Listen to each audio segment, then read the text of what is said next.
Hi friends, welcome. Today I want to share some tips based on my experience taking portraits of strangers on the street. We're going to be talking about some photos. We're going to be covering a lot of ground very quickly, so buckle up. First, a few major tips. I have a golden rule when it comes to approaching people on the street, and that is to be calm. Now, this is not only good for yourself as a human being who may struggle with social anxiety upon the thought of approaching a stranger on the street, me included, but this is also good for the interaction. Generally speaking, when you're approaching somebody, you want to project a sense of calm. Brandon Stanton, the creator of this book, Humans of New York, speaks about this nicely, and here he is. You know, the way I do it is just by being as calm and non-threatening as possible. And it actually kind of makes me wince when I see it on video because I already kind of have a bit of a high voice. But when I make an approach, I sound like a woman. And I just and so what I'll do is, well, the first thing I'll do is I'll never approach from behind. So, and I'm serious, it's rule number one. If the first reaction of somebody to you is this, you're screwed. It's like, you could be Mother Teresa, and they're not gonna wanna talk to you. So if Ellen was, facing this way, okay? So what I would do, and she's kind of sitting down, but even if she was walking down that way, I'd cross the street and I'd kind of, and then I'll make the long turn and then I'll come. And then I always I always crouch. And this isn't even something that I made the conscious decision to do. This is just stuff that was conditioned into me from so long. And I go, excuse me, is there any way I can take your photograph? Yes. Okay. Well said. I think it's important to take note of the fact that you are initially a mystery to the person that you're approaching and potentially a threat. You have to think about the environments that we're going to be doing this in. Generally, it's a city environment. When people approach you in a city environment, that has certain connotations attached to it. There's going to be certain presumptions, and you have to overcome those presumptions. Generally, someone's either trying to sell you something, or they might be trying to tell you about Jesus, crown of thorns, represent. It's important to establish trust very quickly and connect. Now, another tool that you can use is a smile. It's important to smile a lot with your eyes, make it very authentic. Another general rule is to have a clear and simple message. Now, the reason why I say this is a general rule is because it is a general rule.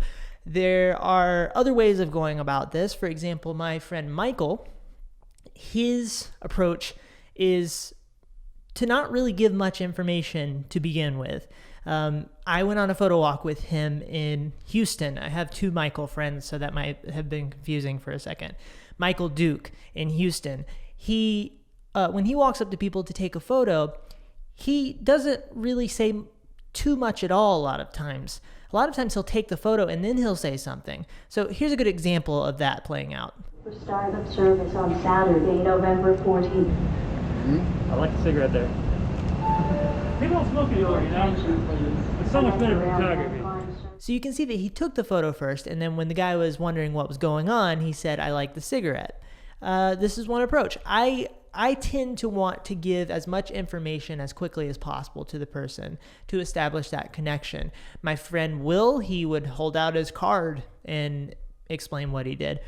All sorts of different ways of going about it. It really depends on how you want to go about it, but just understand the benefits and the weaknesses of each approach. Okay, now we're going to talk about some photos. Here's a portrait that I took in New York City. I also want to mention that I will link below to all of these photos and photo walks mentioned. So we have this fellow here, and here is the interaction behind that photo. Excuse me, sir. I'm a street photographer. I take photos of interesting people at me. I think you look very interesting. I was just wondering if I could take your portrait of you. I'm very interesting. Yeah, what's your name? Howard. Okay, I'm James. How you doing? Pleasure to meet you. You can take a photo if that's big. That's Okay, good. great. You want to stand right there for me? Yeah, no problem. Thanks so much. I appreciate it. Oh, yeah. All right, hang tight for me. All right, 3, 2, 1. Get a little bit closer here. 3, 2, 1. Oh yeah. And 3. Oh, let these guys pass really quick.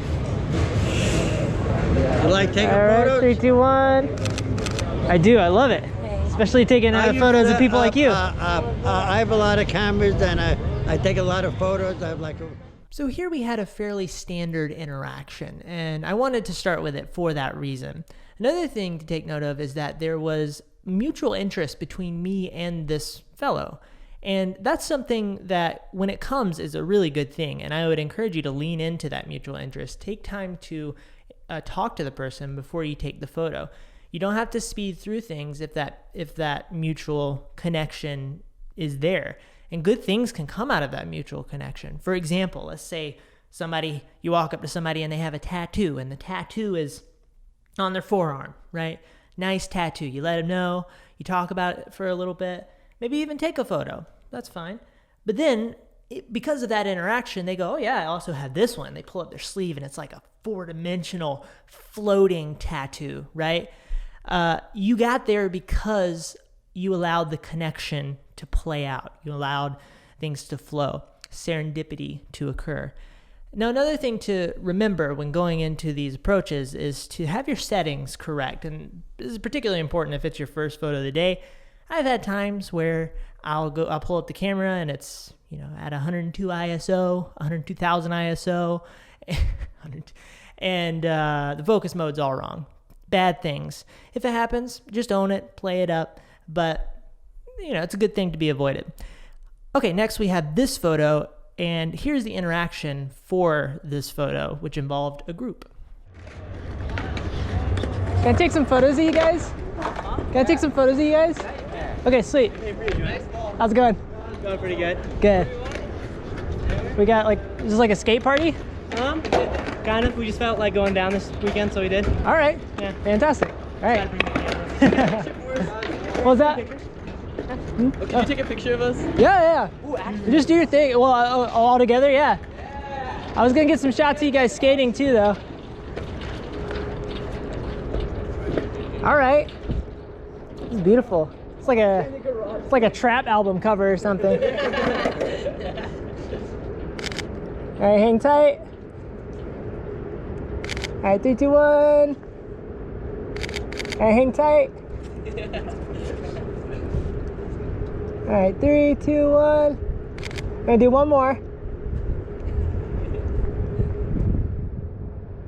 Awesome, thank you guys. All right, I don't have enough cards to give to everybody, so I'll just give you. You have a channel? Yeah. So I share the photos on my Instagram page. All right. But yeah, if you guys want to reach out, then I can. Yeah, I can send. But if you guys just want to skate around, I'll get a couple of shots of that as well. All right. Yeah. Thank you guys. Thanks. Yeah, my hair used to be just as long as yours. You've grown it out for a little bit more than a year now. Okay, cool. I'm not planning to stop. Nice, yeah. I'm gonna grow mine back out to shoulder length. Dude, that was sick. It's taking forever. I'm just gonna aim at one spot. Hopefully they'll move into that spot for me.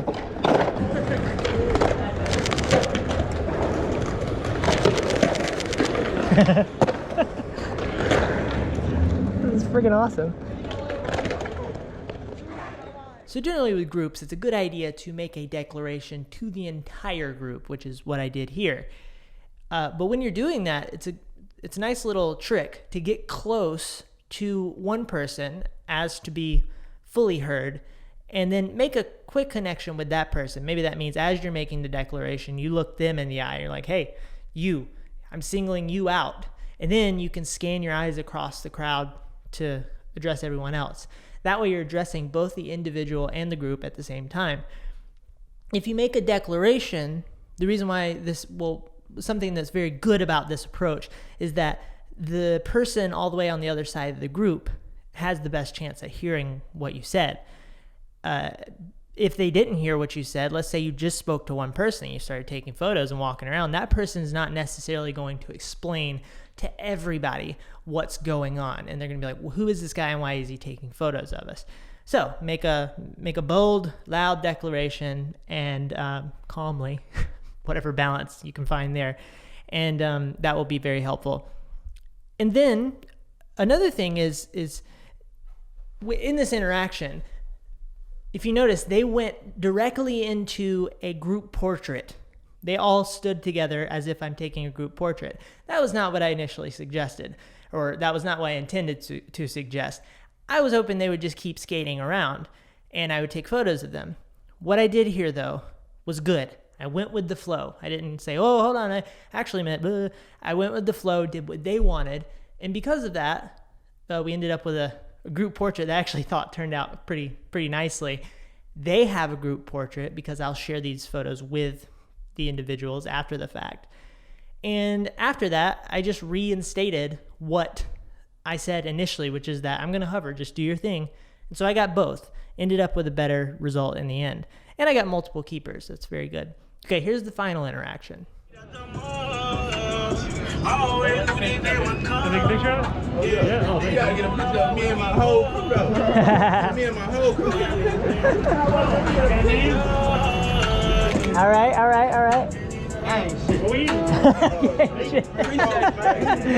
Can I get a close up, man? Yes, sir. All right. Thanks, brother. All right, look at me. All right. Thanks, man. Appreciate it. What's your name? Phil. My name's Phil. All right, cool. I'm James. Good to meet you. Yes, sir. Oh, you want to take a picture on my back? Oh, You got a bag? let's go. I'm ready to hit up. You're a model. You're a tattoo model. That's it. Thank y'all, man. Now, I'm not sure exactly what happened here, but I think that Michael walked up and then pointed at his eyes and indicated to the other person that he liked the tattoos below his eyes, the same guy I ended up taking a photo of. And this is a good example of his approach, where it's very simple. There's not a full disclosure up front. It's just, I got a camera. I'm obviously taking photos. Can I take a photo? I like what you got going on. Can I take your photo? And you see how it worked out for him. And Michael has such a wonderful ability to connect with other people. So it's great. I love watching him do his things. Very inspiring. But that was his simple entry. Then I jumped into the mix. I just piggybacked, and my job was obviously made easier by him, and then took my own photo, and here we are. Okay, now just a few more quick tips before we end this thing. Street performers are a fantastic place to start if you are just getting into taking street portraits, because it's a much easier barrier to entry. I think I just went through puberty there. It's a much easier barrier to entry because it allows you to interact with the person without having to have an introduction or even talk to them initially. What I mean by that is, as they're doing their thing, a street musician, they're playing music, and you're not necessarily going to be talking to them while they're playing. You don't want to interrupt them while they're playing music. But what you can do is you can just point at your camera, and they're going to know what that means. And then you just start taking photos. Now, they may stop, at which point you start talking to them a little bit. But they may not stop, and you can just carry on. Either way, it's easy. The hardest part of an interaction is to initiate that interaction. And a lot of your work is done here because you don't even have to talk to the person. Then you get a nice music background as you're taking your photos, and you go, well done, maybe give them some money, and then you move along. It's a great place to start, work up your confidence a little bit. Then you can expand out of that into other street performers, into skaters are included in this, right? Now this will often mean that you have to introduce yourself most often, but the good news about this type of interaction is that you are given subject matter to work with. Makes your job a lot easier than just posing a person who may not be so comfortable with having their photo taken in the first place. They're not a model. So you're going to have to direct them a little bit. In this case, you just tell them, like I did with the skaters, just do your thing. I'm going to hover around, try to get some shots. Makes your job a lot easier. Then eventually, of course, you want to move into taking photos of normal people, or normies, as the youth say. Now, when I do this, my brain splits in half. One part of my brain is about the connection with the human being, and the other part of my brain is about the photo, the technicalities, where I'm going to put the person, my direction for them, all of that stuff. It's kind of like playing a banjo. I hear you split your brain in half for that. So while you're doing this interaction, a lot of things that can, things that can smooth out the whole interaction is to be generally a very friendly person. Compliments, questions, curiosity. These are all fantastic tools for creating a very positive interaction for the other person. People love to talk about themselves. So if you can ask them about what they do, more importantly, what they love to do, what do you do in your free time? All sorts of curious questions. Generally have a posture of calmness and curiosity, and that will take you a long way. Don't rush the interaction, but also don't lag the interaction. If you rush the interaction, like I said, you might miss opportunities. But if you lag the interaction, the person, and I've done this plenty of times as a perfectionist trying to get the photo just right, I'll get to a place where I feel like, okay, this person is, there's just an awkward energy between us because I'm trying to get the framing just right and get them just right. So don't lag. If that energy's coming, don't be afraid to not get that perfect shot. I think the energy is actually more important to prioritize in this case so that you can give them a very positive experience. Both of you guys can leave in a very positive way, but just feel the flow. There's a pocket that you can fall into. But if you can, spend time with the person.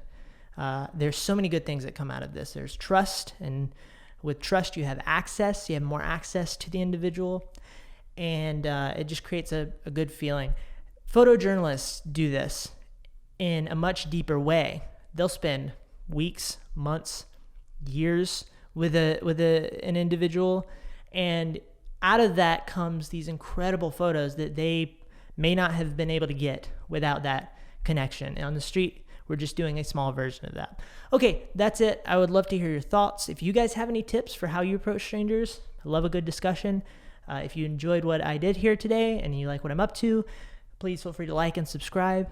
I love you guys. Have a great day.